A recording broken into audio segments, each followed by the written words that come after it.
jauhilah olehmu mengisi perut dengan penuh terhadap makanan dan minuman, sebab mengisi perut dengan penuh bisa membahayakan tubuh dan menyebabkan malas sholat. Terus mereka nanti mewanti-wanti supaya kita jangan terlalu kenyang. Artinya makan itu berhenti sebelum kenyang. Wonten malih hal sederhana, Nabi mereka melarang kita meniup makanan. Nah, kita makan nasi panas itu bukan larang ditiup. Harus gimana kok? Ditunggu sampai dingin. Wonten hadis Ahmad menika bahwa makanan yang dalam kondisi tidak kondisi yang panas, kondisi yang panas atau kondisi yang tidak panas itu lebih berkah. Terus makanan yang buatan panas lebih berkah.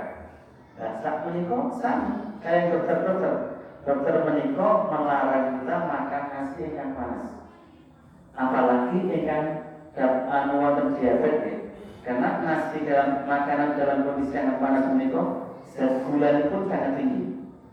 Terus kenapa nih? Saran-saran Nabi sekian tahun yang lalu yang dibikin Nabi menikah ternyata menimbulkan kesehatan yang luar biasa. Kita buatan parang makan sambil berdiri.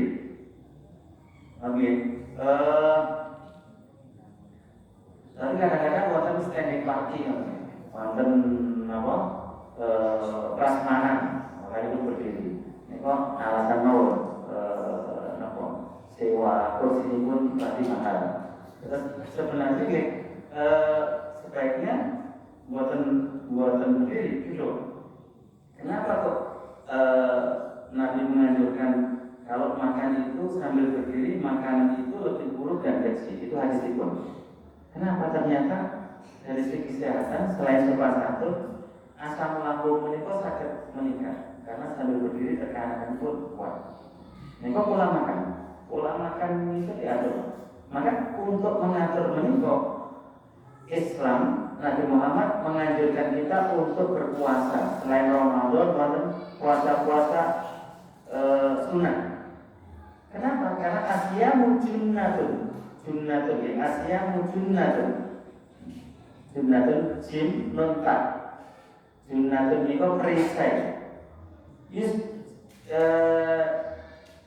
jinu bihi al-abdu minanar, yang melindungi seorang hamba dari api neraka.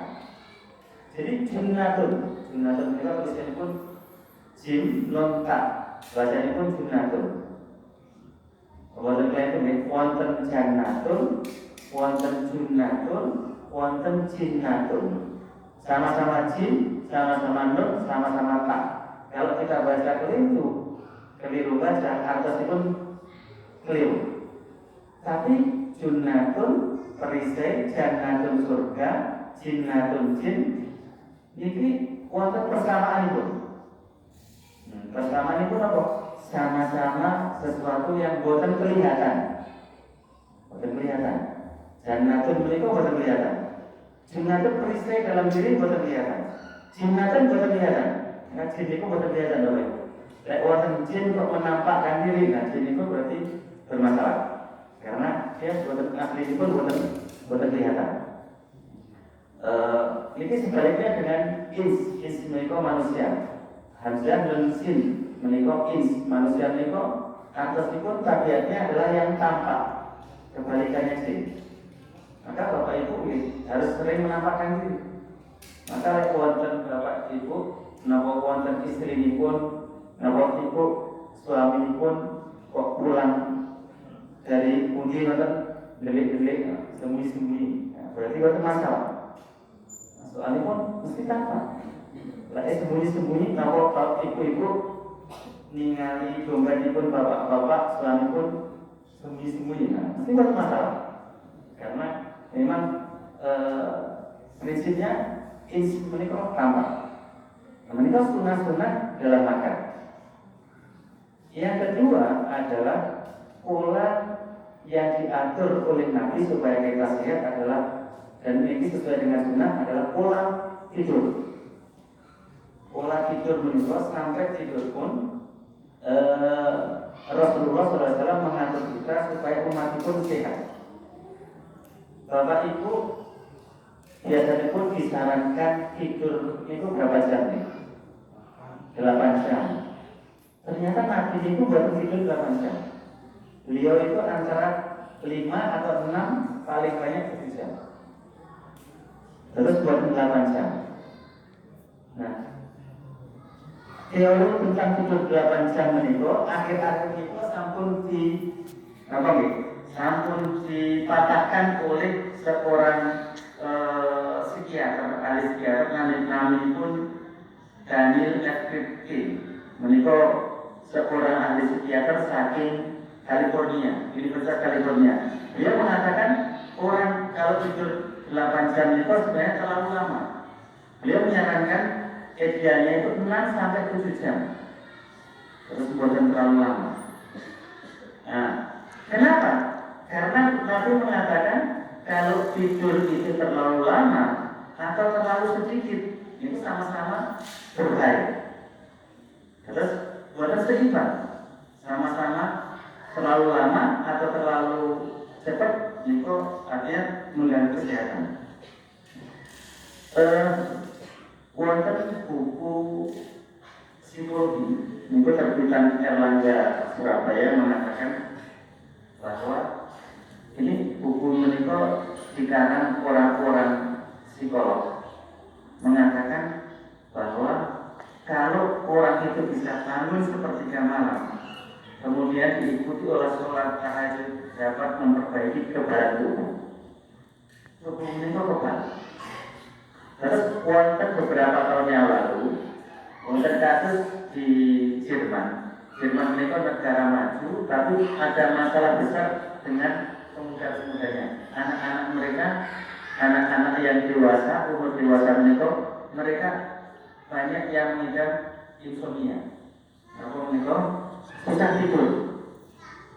Terus negara maju, tetapi karena mereka terbiasa dengan teknologi dan kecepatan yang luar biasa, membuat anak-anak mereka susah tidur. Terus ini sempat menjadi penyakit nasional mereka. Kenapa obat tidur? Ada seorang ahli kemudian datang, mereka itu dipaksa untuk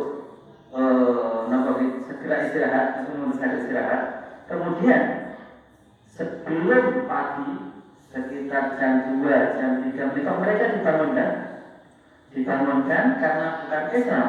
Mereka disuruh bergerak-gerak, berolahraga, wonten ingkang hanya mengangkat tangan, mengangkat kaki, ini pun menggerakkan badan. Dalam beberapa minggu itu sembuh. Meskipun kalau kita bangun, kalau kita sholat tahajud, menikah sebenarnya sama, menguatkan kebadan tubuh. Kalau seandainya mereka tahu bahwa sholat tahajud menikah memberikan kekebalan, orang-orang muslim bisa jadi banyak yang seperti itu. Maka Nabi menikah supaya kita malam menikah cepat tidur, kemudian bisa jam 2, jam 3 menikah bangun. Nah, terkait dengan tidur, pola tidur Nabi menikah wonten 3 waktu yang perlu kita pahami. Ada hailulah, ada qoilulah, ada ailulah. Tiga nih. Hailulah, qoilulah, ailulah. Hailulah menika tidur sebelum subuh, setelah subuh, hailulah. Qoilulah menika tidur siang hari. Ailulah menika tidur setelah asar. Nah, mana yang boleh, mana yang boleh. Nah, pertama, Nabi melarang umatnya untuk hailulah. Hailulah menika apa? Tidur setelah sholat subuh. Nah, boleh paham. Dari segi kesehatan, mungkin kita bicara mengenai hadisnya. Dari segi kesehatan, kenapa tidur setelah subuh itu dilarang? Ternyata menikah sel darah putih menikah sangat menurun drastis. Terus pulau rian buatan sederek masih dekatan rumah itu pernah sakit sakit yang agak parah dibawa ke rumah sakit katanya. Ternyata sel darah putihnya menika bermasalah. Setelah ditanya-tanya memang kebiasaan yang menika tidur setelah subuh. Dokter itu menyarankan kalau harus pulang aja, nanti jangan tidur setelah subuh. Kemauan. Kenapa Nabi menika melarang tidur setelah sholat subuh?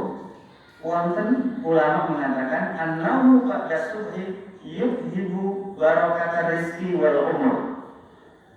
An-naumu ba'da subhi, tidur setelah subuh menika yubhibu barakata rizki wal umur, menghilangkan keberkahan rizki dan umur. Rizki ini pun berkurang, umurnya mungkin bermasalah. Kenapa? Li'anna barakata hadil umat, karena keberkahan umat ini, umat Islam menika fil kubur.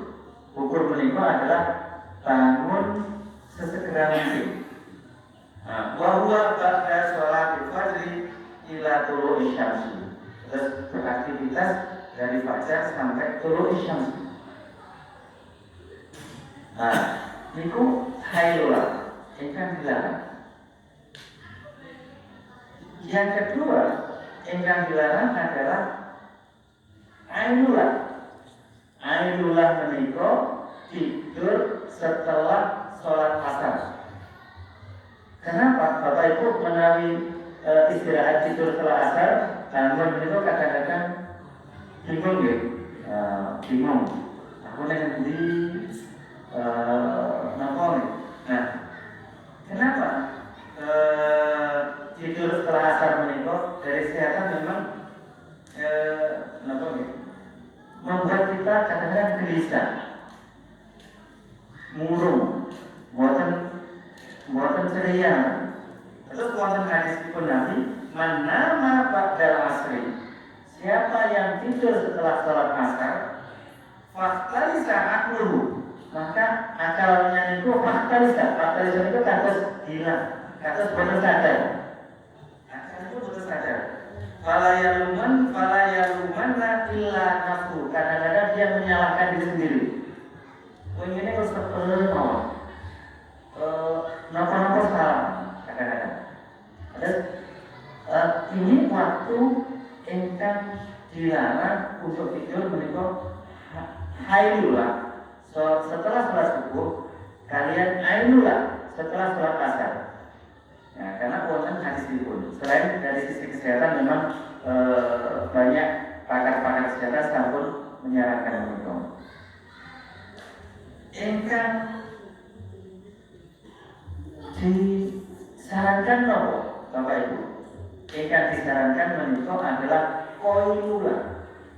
Qailullah menika adalah tidur sebentar, istirahat sebentar, karena boten sampai tidur boten nomor yang istirahat sebentar pada siang hari, bisa sebelum zuhur atau setelah zuhur. Ini kok disarankan, yang dianjurkan. Dalam hadisnya Nabi mengatakan kilu inna syaitona la yakilu, istirahatlah sebentar pada waktu siang hari. Kenapa? Karena setan itu tidak istirahat, la yakilu, tidak istirahat pada siang hari. Terus memberikan kenyamanan. Kenapa Nabi menyarankan menika? Wonten supaya kita istirahat sebentar ketika siang hari, baik di sakit tidur maupun wonten sakit tidur, wonten ingkang kondisi memang wonten sakit tidur tapi bisa istirahat, paling tidak pikiran pun diistirahatkan sebentar, 15 sampai 30 menit.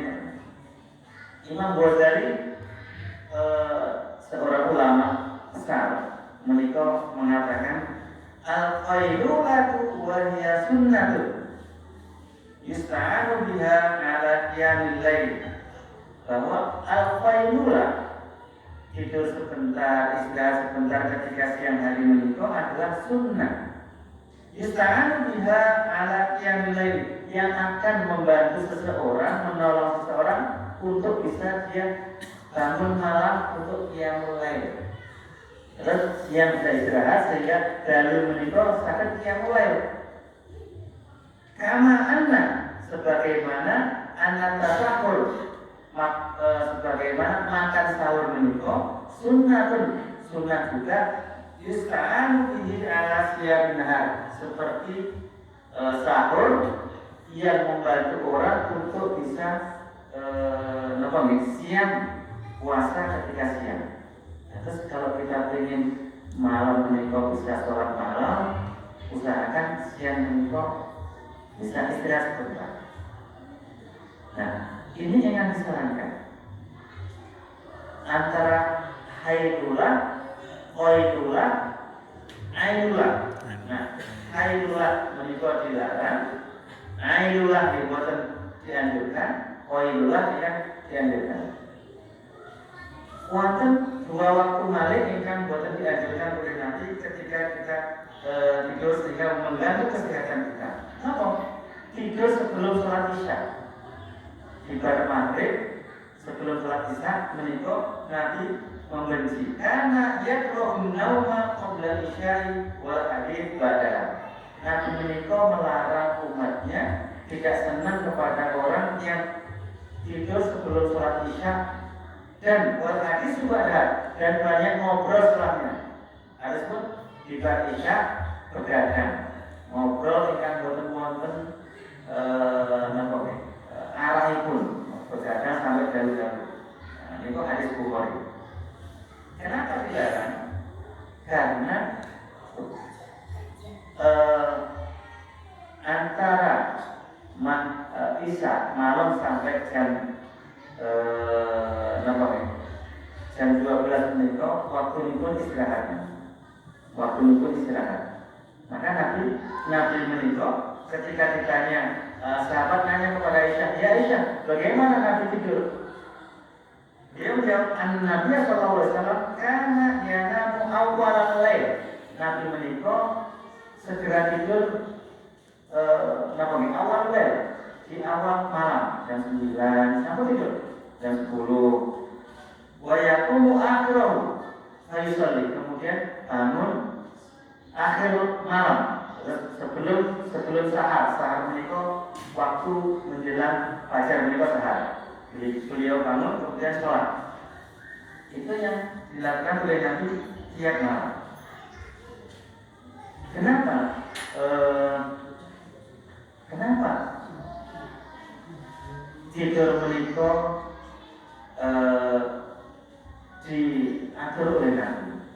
Terus memang waktu malam menikah jam istirahat. Wa ja'ala al-laila libasa wa ja'ala an-nahara ma'asa. Istirahat. Maka ada beberapa ulama yang menyarankan kalau mau tidur baca surat Fatihah, baca Qul huwallahu ahad, Qul a'udzu birabbil falaq, Qul a'udzu birabbin nas, ayat kursi, baca doa tidur. Baru kemudian begini, para ulama mengatakan serahkanlah, terus sakit diomongkan baik dalam hati maupun langsung. Ya Allah, saya menitipkan urusanku hari ini sampai besok pagi. Urusan hari ini diserahkan kepada Allah, sehingga ketika kita bangun menikah benar-benar pas tidur menikah istirahat total. Urusan mereka dititipkan, bukan diserahkan, tapi dititipkan, karena urusan masing-masing dititipkan kepada Allah. Sehingga ketika kita bangun, bisa sehat kembali. Itu pola makan, pola tidur. Yang ketiga yang perlu kita pelajari dari Nabi adalah bagaimana beliau adalah pola mandinya. Terus Nabi menikah 3 pola itu diatur luar biasa dan didisiplinkan pola mandi. Terus mandi menikah ternyata Bapak Ibu wonten sunah-sunah pun. Bapak Ibu mungkin sering mendengar tiang jatuh pas mandi jatuh, kemudian wonten yang sakit sampai stroke dan seterusnya. kadang-kadang jatuh termandi. Menikah di antaranya bagaimana biar menghindari menikah? Kita melihat beberapa sunnah-sunnah mandi yang diajarkan oleh Rasulullah. Rasul menikah ketika mandi, bukan langsung mengguyur badanipun. Beliau itu mulai dari bawah, kaki pun dulu. Kenapa kaki? Karena kaki itu dengan biasa kena apa nih? Kena udara. Terus badan beliau kan bukan terbiasa kena udara. Terus bukan sakit langsung guyur. Nah biasanya pun ikan jatuh ke kamar mandi langsung ke dada. Padahal dada beliau kan bukan terbiasa kena udara keluar. Nah terus nanti mulai dari yang bawah dulu. Ke atas, sedikit. Nah, beberapa yang diatur tentang mandi, Rasulullah mengatakan bahwa yang paling bagus waktu mandi menikah, beliau itu selalu mandi sebelum subuh. Tak usah nikah asar. Tapi yang sama terbiasa bersama-sama. Beliau menikah mandi sebelum subuh. Terus wonten Dr. Abdul Hamid Riyad menikah, beliau adalah seorang ulama dari Universitas Kairo.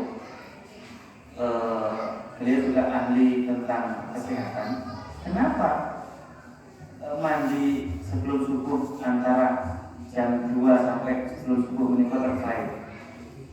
Karena waktu itu adalah zat O3, yang kedua oksigen. Kalau O3 itu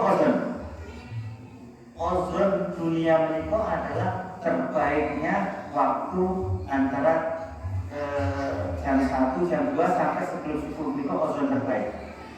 Terus kita sakit mandi menjelang menikah. Maka paling enggak ya teman-teman, usahakan jam-jam kita bisa mengambil udara antara jam 2 sampai sebelum subuh menikah. Ya kita ambillah melalui salat tahajud bisa sakit. Kenapa nih? Jendela pun dibuka sedikit sehingga udara ozon terbaik di dunia menikah adalah antara jam 2 sampai menjelang subuh. O3 itu ahli-ahli kesehatan. Terus sehingga ketika kita mandi antara oksigen air kali ozon dunia menikah menyatu, sehingga menikahlah yang bisa melancarkan peredaran darah. Kemudian sel darah putih ini meningkat. Kalau tidur setelah sholat subuh, sel darah putih pun menurun. Tapi kalau kita sakit mandi sebelum subuh, sel darah putih pun meningkat. Ini nanti melaksanakan makanan setiap saat. Terus menawi kita belum sakit, ya kadang-kadang mulai sedikit. Usahakan kita bisa menghirup udara antara jam 2 sampai menjelang subuh. Kita hirup. Kalau ahli kesehatan, dokter-dokter menyarankan waktu terbaik untuk mengolah pernapasan kapan? Jam 3 malam. Jam 3 malam itu waktu terbaik mengolah pernapasan. Terus dengan olahraga pernapasan ditarik, dikeluarkan. Ini kalau jam-jam kita sholat tahajud itu bagus kan? Nah, maka nanti beliau menyarankan supaya malam itu sholat tahajud. Selain memang ozonnya bagus, meningkatkan kekebalan.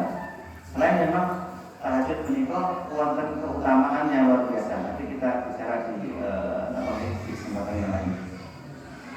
Waktu yang disarankan Nabi mandi, dijaga mandinya sebelum sholat subuh. Nah, Nabi juga melarang waktu-waktu untuk mandi. Nah, ini perlu kita ketahui. Waktu-waktu yang dilarang oleh Nabi untuk mandi. Yang pertama, menjelang atau setelah sholat asar pas. Terus sekitar 30 menitan. Terus menjelang asar 15 menit sampai sekitar 30 menit setelah sholat asar itu pas ada asar tepat waktu ya, untuk asar ingkang terlambat, asar ingkang tepat waktu. Jadi 15 menit sebelum asar sampai kemudian 30 menit sebelum setelah asar, kami melarang itu. Kenapa? Ternyata banyak dokter mengatakan kondisi darah menikah sedang panas. Terus kondisi darah dalam tubuh menikah saat menikah menjelang asar menikah akan panas. Terus ketika kita guyur pakai air, itu berlawanan, sehingga itu berbahaya. Maka diantaranya Nabi melarang. Nabi belum pernah beliau mandi di acara itu, karena memang bukan sehat. Yang kedua adalah setelah maghrib, Bapak Ibu, sampai ada ahli kesehatan menyatakan kalau sudah maghrib tidak usah mandi setelah maghrib.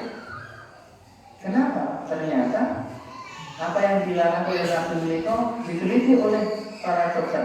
Kenapa kok Nabi melarang kita untuk mandi setelah maghrib? Ternyata setelah maghrib itu kondisi jantung melemah, jantung kita melemah. Terus ketika dilawan dengan air nanti bisa berbahaya. Kemudian mandi malam, mandi malam sampai sebelum jam 1, kalau sudah jam 1 jam 2 inilah pola-pola yang diajarkan oleh Nabi supaya beliau sehat, secara jasmani sehat. Nah, supaya lebih sehat lagi, beliau itu kemudian di akhir setelah bangun mandi sholat tahajud, beliau mendawamkan sholat tahajud menikah. Kenapa? Selain memang untuk kesehatan, tahajud menikah wonten keutamaan. Ada 4 keutamaan kalau kita sering membiasakan diri sholat tahajud. Wa minal laili fatahajjat binafilatan laka asa ayyab'atsaka. Yang pertama, hasilnya ya ba'atsaka rabbuka maqaman mahmuda. Orang yang terbiasa sholat tahajud menikah, Allah memberikan maqaman mahmuda, tempat yang mulia di dunia dan di akhirat. Maka kenapa Nabi itu sampai mewajibkan beliau untuk sholat itu? Maqaman mahmuda. Yang kedua keutamaannya, terus ketika kita sholat tahajud, Bapak Ibu, ada 4 doa yang disarankan Nabi dalam ayat ini. Yang pertama, ayat ataka maqaman mahmuda, ya Allah, berilah aku maqaman mahmuda, tempat yang mulia, tempat yang terbaik dunia akhirat. Doa yang kedua yang bisa dari ayat ini kok, wa adkhilni mudkhala sidqin. Ya Allah, bimbinglah aku ke dalam jalan yang benar.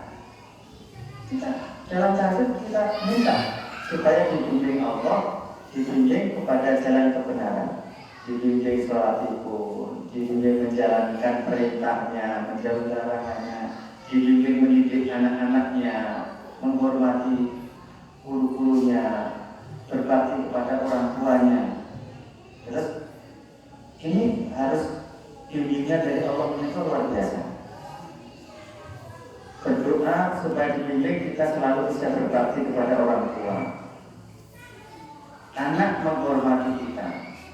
Terus kalau hadis menikah kan wonten, kalau orang menikah ada yang di akhirat itu tidak dilirik oleh Allah. Di dunia itu kalau kita anak menikah buatan berbakti, buatan menghormati orang tua, itu sampun kados neraka, buatan sekejo. Apalagi kalau di akhirat menikah, kok Allah buatan melirik kita, menikah kados neraka. Yang ketiga adalah, terus yang pertama doa ketika tahajud menikah, maqaman mahmuda, mendapatkan tempat yang mulia. Yang kedua ada unikul sholat sidqin, bimbinglah ke dalam jalan yang benar. Wa akhrijni mukhraja sidqin. Makhraj itu adalah jalan kecil tetapi bisa dilewati. Artinya ya Allah, berilah solusi terhadap semua masalahku. Kita minta solusinya dari Allah. Ingkang gagal sakit, minta solusinya. Ingkang punya masalah keuangan, minta kepada Allah, minta solusinya. Ingkang punya masalah minta solusi kepada Allah. Karena Allah mengatakan bahwa akhir semua pada sisi doa itu. Berilah aku solusi yang terbaik. Yang terakhir, yang paling penting adalah waj'alni min ladunka sultanan nasira. Ya Allah, berilah pertolongan. Hanya Engkaulah aku memohon pertolongan. Terus ini yang kita kalau kita bisa mengikuti pola-pola Nabi menika, pola makanipun, pola tiduripun, pola mandipun, insya Allah secara jasmani kita sehat, secara jasmani. Apalagi kalau ditambah ibadahipun, sholatipun, nanti jasmani dengan rohani saling berkaitan, semuanya sehat. Karena kalau orang menikah, kenapa kita berharap sehat? Supaya kita nanti ibadah kita menjadi lebih nikmat, saat beribadah kepada Allah secara maksimal. Terus niat pun adalah untuk ibadah, bukan niat pun yang lain, karena harus dibarengi dengan iman. Kalau niat pun bukan demi ibadah, itu hanya untuk duniawi. Terus ingat, wonten ibu-ibu napa mbak-mbak, aku pengen puasa, napa? Diet, hamil diet. Ini pun dapat pahala itu. Tapi kalau karena ibadah, nanti ada dietnya dan seterusnya. Terus kita niatkan ibadah sehat menikah, kita niatkan untuk kita memudahkan kita ibadah. Terus juga Bapak Ibu, pola-pola untuk menjaga kesehatan jasmani Nabi. Kita coba mengikuti pola-pola beliau, bagaimana beliau mengatur pola makannya, pola minumnya, pola mandinya, pola tidurnya atau pola istirahatnya. Untuk yang kesehatan rohani, jiwa tentu ini lebih panjang lagi, karena itu berkaitan dengan hati, berkaitan dengan ibadah dan sebagainya. Nanti mungkin setelah kita sambung di lain kesempatan. Terus malam ini kita khusus untuk yang lebih gampang, karena sehat jasmani lebih gampang daripada sehat rohani. Maka kalau kita usahakan apa yang kita sampaikan lalu, kita coba ikuti pola-pola menikah, ya sedikit demi sedikit kita akan bisa mengikuti ritme polanya hidup sehat ala Rasulullah SAW. Maka kan Bapak Ibu, mungkin bermanfaat. Monggo sekali-kali kita berdoa, mudah-mudahan kita diberi kesehatan oleh Allah Subhanahu wa taala, diberi keberkahan, ibadah kita diterima Allah Subhanahu wa taala. Orang tua kita sehat, anak-anak kita berbakti kepada kita. Al-Fatihah.